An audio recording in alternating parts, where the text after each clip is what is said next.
अस्सलाम वालेकुम, welcome back to the another video. आज की वीडियो इसलिए ज़रूरी है कि पाकिस्तान वर्सेस न्यूजीलैंड का मैच जो है ये वॉश आउट हो गया है। तो आइए चलिए हम इस पर डिटेल में बात करेंगे, क्या वॉश आउट कैसे हुआ है, इसका पाकिस्तान टीम पर क्या इम्पैक्ट पड़ सकता है या पॉइंट्स टेबल पर इसका क्या इम्पैक्ट पड़ता है, हमें फ़ायदा हुआ है, नुकसान हुआ है, या अगले मैच में स्ट्रेटजी क्या होनी चाहिए, या ये अगला मैच हमारे लिए और कितना ज़्यादा इम्पोर्टेंट होगा। इस सब चीज़ों पर आज हम बात करेंगे, तो जुड़े रहिए हमारे साथ। दोस्तों, मैच स्टार्ट होने से पहले ही वेदर कुछ रेनी था, 50-60% रेन बताई जा रही थी। बट फिर भी हम एक्सपेक्ट कर रहे थे कि आज का मैच हो, बट मैच हो नहीं पाया। एम्पायर ने यू नो पिच इंस्पेक्शन की, काफ़ी टाइम डिले रहा, तो एट द एंड 8:40 या आई थिंक 8:45 पर अंपायर ने मैच को अबाउंड कर दिया। तो दोनों टीमों को, यानी कि पाकिस्तान और न्यूजीलैंड को, अभी एक एक पॉइंट मिल गया। पाकिस्तान का नेक्स्ट मैच है 24 तारीख को अगेंस्ट इंग्लैंड। ये मैच बहुत क्रूशियल होने वाला है। इस मैच हमें अगले हमारे दोनों मैचेस जीतने हैं सेमीफाइनल्स के लिए क्वालिफाई करने के लिए। अगर लेट्स सपोज हम इनमें से एक मैच पे हार जाते हैं, तो फिर हमारे, या वॉश आउट हो जाता है कोई मैच, तो फिर हमारे सेमीफाइनल में क्वालिफाई करने के चांसेस बहुत ही ज़्यादा कम हो जाएंगे, माइनस में चले जाएंगे। फिर वो दुआ ही है जो हमेशा हमारे साथ होती है। लेकिन चलिए हम फिर भी बात करते हैं। पाकिस्तान के लिए ये मैच जीतना ज़रूरी था। अगर पाकिस्तान ये मैच जीत जाता तो इससे आगे नेक्स्ट हमें एक और मैच जीतना था। 4 पॉइंट हो जाते हैं हमारे पास। यू नो ये सुपर 8 एक ऐसा मरहला है, इसमें हर एक मैच जीतना हमारे लिए बहुत ज़रूरी होता है। जैसे ये एक मैच वॉश आउट हो गया, अगर अगले 2 मैचों में से अल्लाह ना करे अगर हम एक मैच भी हार जाते हैं ना, तो we are out from the race of semifinals. हमारा वर्ल्ड कप ड्रीम यहीं पर ही खत्म हो जाएगा। और एज अ फैन हम दुआ करते हैं, और हमारी एक्सपेक्टेशंस भी बहुत हाई हैं अपनी टीम से, क्योंकि हमारी टीम का कॉन्फिडेंस माशाल्लाह काफ़ी ऊपर उठा हुआ है। अनबीटन आ रहे हैं, सिर्फ एक मैच इंडिया से हारे हैं, बाकी सारे मैच जीते हैं। लास्ट मैच नामीबिया से भी बहुत अच्छा जीता है। तो अभी चलिए हम बात करते हैं आगे से आगे कि क्या हमारी प्लेइंग 11 सही थी। सब लोग अपने कमेंट में राय का इजहार ज़रूर कीजिएगा। मेरे हिसाब से प्लेइंग 11 बिल्कुल परफेक्ट थी। ख्वाजा नाफे को बाहर किया, फ़खर जमान को इन किया है। ख्वाजा नाफे को बाहर करने की कोई बड़ी वजह नहीं है, लेकिन फ़खर जमान को जो प्लेइंग 11 में शामिल किया है, क्योंकि उनके पास में भी न्यूजीलैंड के खिलाफ बहुत अच्छे रिकॉर्ड्स हैं। वो इन लोगों को फेवरेट ओपोजिशन मान ले, वो न्यूजीलैंड के खिलाफ बहुत अच्छा खेलते हैं, बहुत अच्छी बैटिंग करते हैं, जारहाना अंदाज से खेलते हैं, अटैकिंग खेलते हैं। उनकी स्ट्रेटजी यही होती है कि बड़े से बड़े रन्स बनाए, और हमने पास्ट में देखा भी है कि फ़खर जमान न्यूजीलैंड के अगेंस्ट अच्छा परफॉर्म करते हैं। बैटिंग ऑर्डर फ़खर जमान को पता नहीं खिलाते कहाँ, 5 पे खिलाते या 4 पे खिलाते। 4 number position I think Fakhar Zaman की सूटेबल है, क्योंकि वो काफ़ी टाइम से 4 नंबर पर खेलते हैं। वैसे हैं वो ओपनर, लेकिन हमारी मैनेजमेंट ने उनको चौथे नंबर पे फिट किए हुए। तो चलें देखते हैं। तो बॉलिंग स्ट्रेटजी स्ट्रॉन्ग थी आपके हिसाब से, अगर मैच हो जाता, तो बॉलिंग स्ट्रेटजी स्ट्रॉन्ग थी आपके हिसाब से। एक फास्ट बॉलर के साथ हम लोग जा रहे थे, सलमान मिर्जा, एक फास्ट बॉलर था हमारे पास। तो शाहीन यू नो शाहीन अफरीदी की भी उस तरह की परफॉर्मेंसेज नहीं आ रही हैं, पर नसीम शाह को इंक्लूड करना चाहिए था जगह में उनकी। फ़हीम अशरफ को या नवाज की, इन दोनों की, नवाज तो चलें स्पिन कंडीशंस थी, थोड़ा उनसे अच्छी बॉलिंग एक्सपेक्टेशंस रखते थे हम। लेकिन मेरे हिसाब से फ़हीम अशरफ को ड्रॉप कर देना चाहिए था इस मैच में। लेकिन चलें। और सबसे इम्पोर्टेंट चीज़, आप लोग इस बारे में क्या कहना चाहेंगे कि ओवरकास्ट कंडीशंस है सबको, जब एक हम, मैं क्रिकेटर नहीं हूँ, लेकिन मुझे पता है जब बारिश हो रही हो तो आपको पता है यार कि हम मैच खेलेंगे।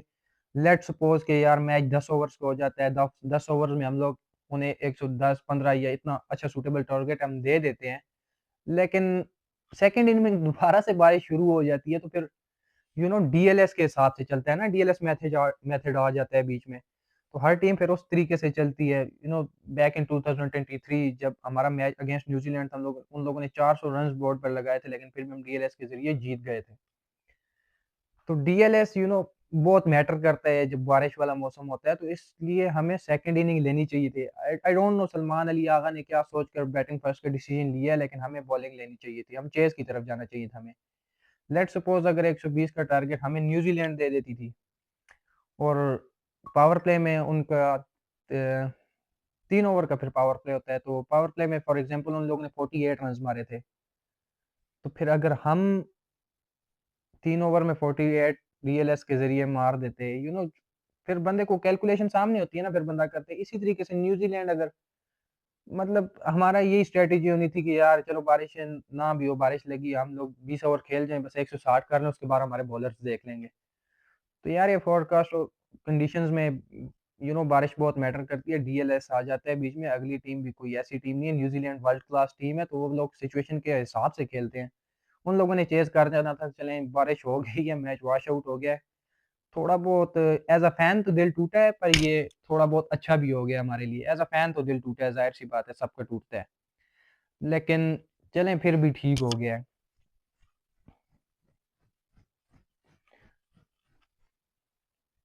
अब परमानंद स्टेडियम कोलंबो की आप सब लोगों को पता है कि फास्ट बॉलर्स को शुरू में हेल्प मिलती है।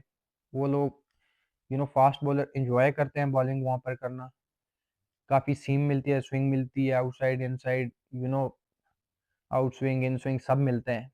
तो बॉलर्स खुशी से बॉलिंग करवाते हैं उस जगह पे। लेकिन चलें, वो तो जो होना था सो नहीं हुआ क्योंकि बारिश हो गई है। बारिश ना होती तो फिर ही पता चलता कि आगे मैच मैच में क्या। तो मोस्ट इम्पोर्टेंट थिंग ये है कि क्या हम अभी सेमीफाइनल्स के लिए क्वालिफाई कर सकते हैं? तो इसका जवाब है जी हाँ। हम लोग क्वालिफाई कर सकते हैं अगर हम अपने नेक्स्ट दोनों मैचेस जीत जाते हैं। अगर हम अपना नेक्स्ट दोनों मैचेस में एक भी हार जाते हैं या किसी और टीम का वॉश आउट हो जाता है, लाइक श्रीलंका या न्यूजीलैंड इंग्लैंड वाला, वो मैच पे अगर वॉश आउट होता है तो फिर तो नेट रन रेट पे आ जाएगी सारी बात। तो इसलिए हमें अपना नेट रन रेट काफ़ी बेहतर करना चाहिए। बड़े मार्जिन से हम लोगों को मैचेस जीतने होंगे, हमारे जो दो रहते हैं मैचेस। एक तो जीतना ज़रूरी है, लेकिन उससे अलावा बड़े मार्जिन से जीतना बहुत ज़रूरी है। क्योंकि इंग्लैंड आगे ऐसी टीम है जो हमें इतने बड़े मार्जिन से इतनी आसानी से जीतने नहीं देगी। उनसे जीतना भी कंपैरेटिव साइड है ना, मुकाबला करते हैं वो लोग हर मैच को, थ्रिलर होते हैं उनके मैचेस। लास्ट बॉल तक खेलते हैं वो, आखिरी बॉल तक उनकी मेहनत भी रहती है।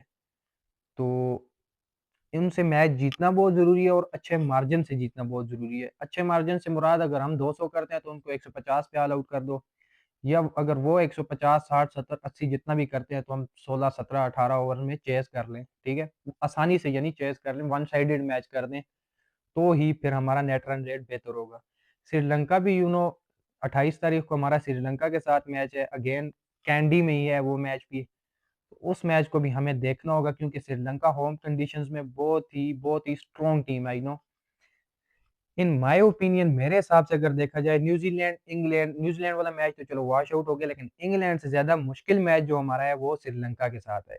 वो अपने होम कंडीशंस में खेल रहे हैं, they know the conditions very well, उनको पता है कि विकेट कैसा बिहेव करता है और कैसे उन लोगों को खेलना है, तो वो उस हिसाब से स्ट्रेटेजी अपनी बना कर आएंगे। इंग्लैंड के लिए हमारे साथ इंग्लैंड के लिए खेलना थोड़ा सा मुश्किल होगा क्योंकि उन लोगों ने अपने जो पहले मैचेस खेले हैं वो सारे खेले हैं इंडिया में।